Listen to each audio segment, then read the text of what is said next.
당신은 누구입니까? 이 질문은 너무도 익숙하면서도 생각보다 곤란한 질문입니다. 우리는 흔히 이렇게 대답하곤 합니다. 나는 교사입니다. 나는 유튜버입니다. 나는 누군가의 딸이고 누군가의 친구입니다. 그러나 이 모든 말은 역할을 말할 뿐 존재를 말하는 건 아닙니다. 다시 묻습니다. 당신은 누구입니까? 이름을 떼고 직업을 떼고 과거의 경험도 떼고 그 모든 설명을 다 제거했을 때 남는 당신은 무엇입니까? 그 질문의 끝에 남는 것은 어쩌면 단 하나의 감각일지 모릅니다. 나는 나다. 말로 설명할 수 없는 어떤 자아감이 지금 이 자리에 있다고 느끼는 바로 그거. 그런데 놀랍게도 불교는 이 감각조차 허상일 수 있다고 말합니다. 그리고 과학도 그 말에 일정 부분 동의하기 시작했습니다. 2500년 전 붓다는 말했습니다. 나라고 여겨지는 존재는 사실 5가지 조합일 뿐이다. 그 5가지는 다음과 같습니다. 색, 몸, 물질, 수, 감각, 느낌, 상, 지각, 판단, 행, 마음의 움직임, 충, 식, 의식, 인식의 흐. 이 5가지가 모여 있을 때 우리는 그것을 나라고 부릅니다. 하지만 이 5 요소는 끊임없이 변합니다. 한순간도 동일하지 않습니다. 따라서 붓다는 말합니다. 실체로서의 나, 고정된 자아는 없다. 나는 흐르고 있을 뿐이다. 이 말은 오늘날 뇌과학자들에게도 깊은 울림을 주었습니다. 미국의 뇌과학자 토머스 매츠이는 이렇게 말합니다. 우리 모두는 자아라는 착각 속에 살고 있다. 실제로 자아라는 실체는 존재하지 않는다. 자아는 뇌가 생존을 위해 만들어낸 내부 시뮬레이션일 뿐이다. 이 말은 너무도 충격적입니다. 나는 없다고요? 그러나 가만히 생각해보면 우리는 이 자아감을 한 번도 제대로 본 적이 없습니다. 우리는 늘 자신에 대해 이야기합니다. 나는 이런 성격이고 나는 이런 상처가 있고 나는 이 일을 했고 하지만 그 모든 것은 결국 기억이고 해석이고 이야기입니다. 그렇다면 진짜 나는 어디에 있을까요? 가슴, 머리, 뇌, 심장. 뇌과학은 이렇게 말합니다. 당신이 자아라고 느끼는 것은 디폴트 모드 네트워크라는 뇌의 기본 회로가 지속적으로 만들어내는 자기 서술적 환상이다. 즉, 뇌는 끊임없이 나는 누구다라는 시뮬레이션을 돌리고 있고 우리는 그것을 현실이라고 믿는 것입니다. 이쯤 되면 불교와 과학의 메시지는 하나로 수렴됩니다. 불교는 마음을 통해, 과학은 데이터를 통해 자아란 고정된 실체가 아니다는 진실을 향해 다가가고 있습니다. 자, 이제 당신에게 다시 묻습니다. 당신은 누구입니까? 이름 없이, 기억 없이, 직업 없이 그 모든 생각을 잠시 내려놓고 당신 자신을 한번 바라보십시오. 지금 느껴지는 그 자아감, 과연 진짜일까요? 아니면 당신의 뇌와 기억과 감정이 만들어낸 하나의 이야기일 뿐일까요? 붓다가 깨달음을 얻고 처음 말한 진실은 이것이었습니다. 고통은 존재한다. 그리고 그 고통의 원인은 집착이다. 그 집착은 나라는 착각에서 비롯된다. 이 짧은 문장은 불교 철학 전체를 지탱하는 기둥이 됩니다. 고통은 왜 생기는가? 우리는 왜 불안한가? 왜 누군가를 질투하고, 왜 과거를 후회하고, 왜 미래를 두려워하는가? 그 근원에는 하나의 중심점이 있습니다. 나라는 감각, 그리고 그 나를 지키고자 하는 본능입니다. 불교는 말합니다. 자아란 없다. 이 말은 단순한 철학적 선언이 아닙니다. 이것은 수행자들이 직접 경험해온 의식의 해체 작업이자 실천의 결과입니다. 불교에서 말하는 존재는 5가지 요소의 모임으로 설명됩니다. 바로 오운입니다. 색, 몸, 물질, 형상, 수, 감각, 느낌, 상, 지각, 기억, 분별, 행, 의지, 반응, 충동, 식, 의식, 인식, 작용. 이 5가지가 잠시 모여 있을 때 우리는 그것을 나라고 인식합니다. 그러나 이 5가지는 모두 변화하고 흐릅니다. 붓다는 이렇게 말합니다. 색은 나가 아니고, 수는 나가 아니고, 상도, 행도, 식도 나가 아니다. 이 모두는 모였다가 흩어지고 조건에 따라 생기고 사라질 뿐이다. 즉, 나라는 실체는 항상 흐르고 항상 변하며 항상 조건 지어진 현상일 뿐입니다. 이 점은 우리가 일상에서도 경험합니다. 기억을 잃은 사람은 내가 누구인지 잊습니다.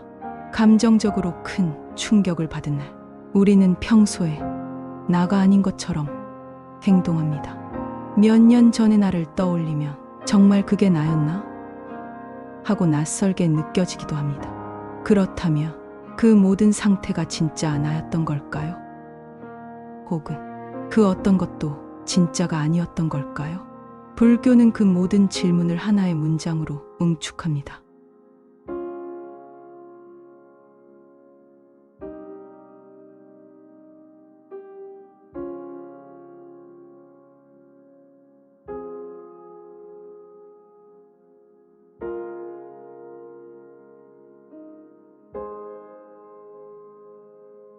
나는 지금 이 순간 변화하는 중이야. 무아는 우리를 억압으로부터 해방시킵니다. 우리는 더 이상 자아를 지키기 위해 애쓰지 않아도 됩니다. 실패해도 괜찮고 누군가에게 미움을 받아도 그게 진짜 나는 아니기 때문입니다. 이 지점에서 불교의 무아는 심리학, 신경과학과도 이어집니다. 많은 심리적 고통은 자아를 지키려는 싸움에서 비롯됩니다. 자존심, 명예, 과거의 상처, 그 모든 것은 결국 나라는 개념을 고정하려는 몸부림입니다. 하지만 그 나가 원래부터 없었다면 우리는 그것에 집착할 필요도 없습니다. 나는 누구인가? 질문의 끝에는 이러한 진실이 놓여 있습니다. 나란 없다. 그러나 그렇기에 나는 어디로든 갈 수 있다. 나는 누구인가?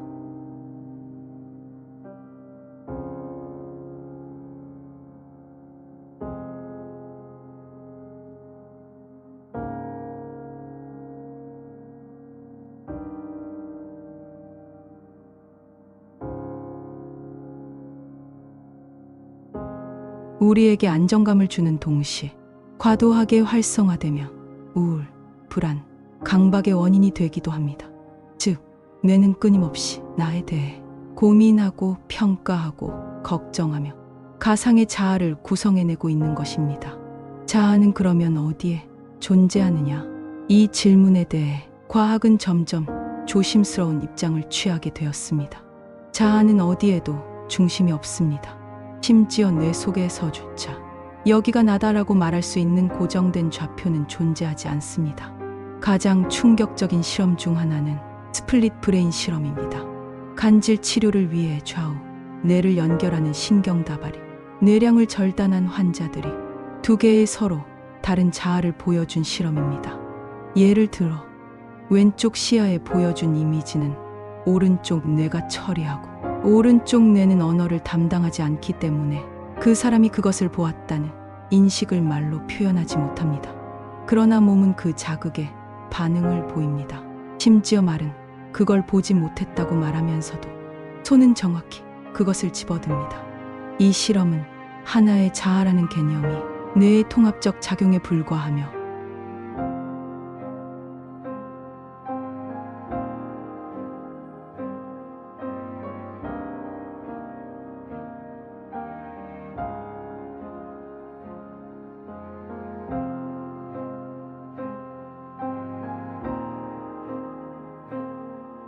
자아란 뇌의 생존 메커니즘이 만든 환상일 수 있다.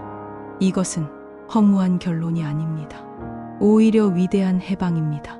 왜냐하면 내가 고정된 존재가 아니라는 말은 나는 지금 이 순간에도 변화할 수 있다는 뜻이기 때문입니다.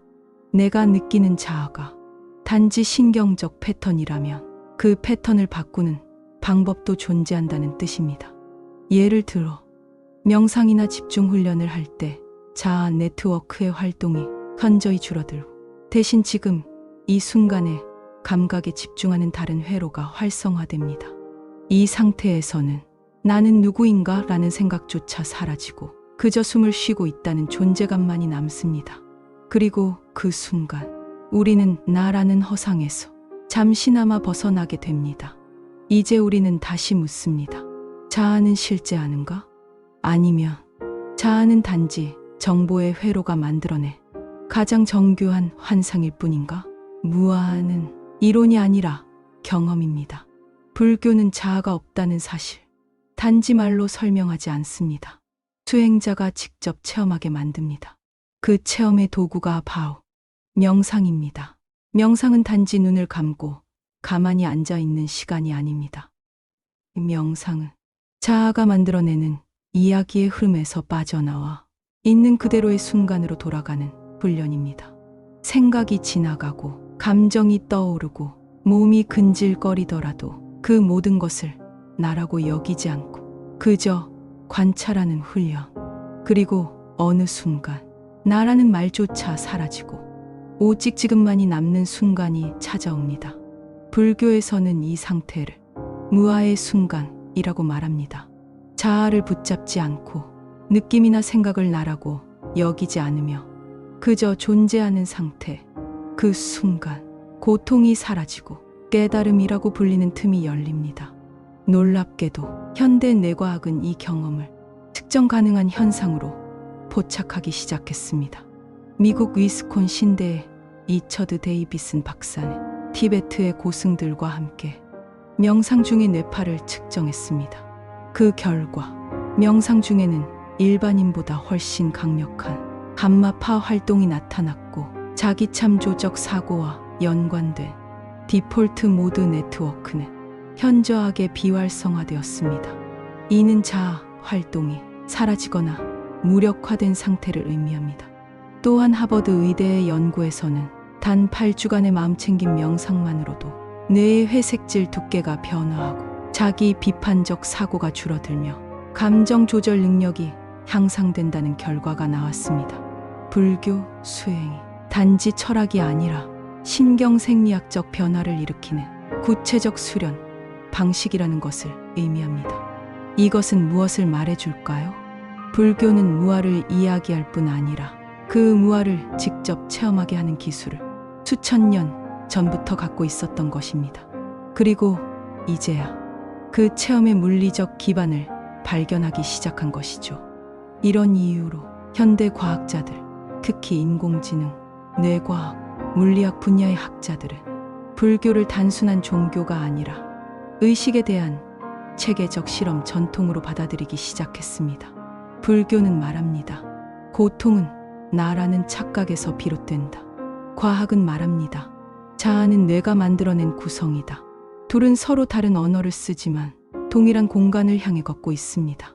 이 만남은 결국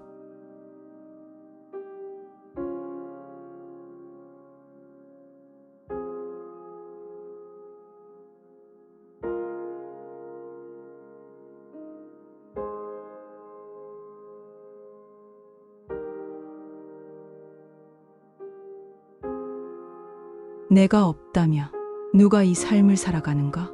누가 슬퍼하고 누가 사랑하며 누가 존재하는가? 하지만 이 질문 속에는 이미 한 가지 가정이 숨어 있습니다. 나라는 어떤 고정된 실체가 있어야만 삶의 의미가 있다는 믿음. 그 믿음을 불교는 조용히 해체합니다. 불교는 말합니다. 고정된 자아는 없다. 그러나 이 순간의 경험은 실제한다. 자아는 환상이지만 고통과 기쁨, 감정과 인연은 지금 이 순간 살아있는 진실이다. 이 말은 우리를 허무로 이끄는 것이 아니라 오히려 더 깊고 풍요로운 실제의 감각으로 이끕니다. 나라는 자아를 내려놓았을 때 우리는 다른 존재들과의 경계가 옅어집니다. 그들이 아플 때 나도 아프고 그들이 웃을 때 나도 함께 웃게 됩니다. 왜냐하면 나라는 경계가 허물어진 자리에 연결됨이라는 더 깊은 감각이 남기 때문입니다. 불교의 수행자들이 강조하는 자비와 연민은 감정이 아니라 존재의 진실에서 비롯된 것입니다. 내가 고정된 자가 아니라면 그들도 마찬가지입니다. 우리는 잠시 모였다 흩어지는 조건의 흐름일 뿐이며 그 흐름 속에서 서로를 만나고 서로에게 영향을 주는 연기의 존재입니다. 그렇다면 자아 없는 삶이란 어떤 윤리를 만들어낼까요? 그 윤리는 단순합니다. 내가 사라질수록 타인이 더 뚜렷하게 보입니다. 자아가 옅어질수록 연민과 이해는 더 깊어집니다. 나는 원래 이런 사람이야. 이 말은 관계의 문을 닫는 말입니다. 하지만 무아의 시선으로 보면 그 누구도 원래 그런 사람이 아닙니다. 우리는 매 순간 조건 지어진 결과일 뿐입니다. 그래서 우리는 다시 시작할 수 있습니다. 무아의 삶은 자유로운 삶입니다. 나는 고정된 자아를 지키지 않아도 되고, 과거에 갇히지 않아도 되고, 미래를 지나치게 두려워하지 않아도 됩니다. 모든 것이 흐르고 있고 나 또한 그 흐름의 일부라는 사실을 받아들일 때 삶은 더 유연해지고 더 가볍고 더 자비로워집니다. 심지어 죽음조차 다르게 느껴집니다. 고정된 나가 없기에 죽음은 나의 소멸이 아니라 하나의 조건이 다른 조건으로 전이되는 순간일 뿐입니다. 그래서 불교는 죽음을 두려워하지 않으려 하지 않고 죽음과 더불어 존재하려고 합니다. 마지막으로 우리는 이 시리즈의 첫 질문으로 다시 돌아옵니다. 나는 누구인가? 불교는 말합니다. 나는 없다. 그러나 이 순간의 경험은 진실이다. 그리고 그 진실 속에서 우리는 서로를 비춥니다. 이것이 무아의 삶입니다. 자아는 없지만 삶은 여전히 깊고 충만합니다. 나가 사라질수록 더 많은 존재가 내 안에 들어올 수 있습니다. 이제 당신은 스스로에게 이렇게 말할 수 있습니다. 나는 흩어지고 그는 하나의 조건일 뿐이지만 지금 이 순간, 이 숨결 위에 충분히 존재하고 있다.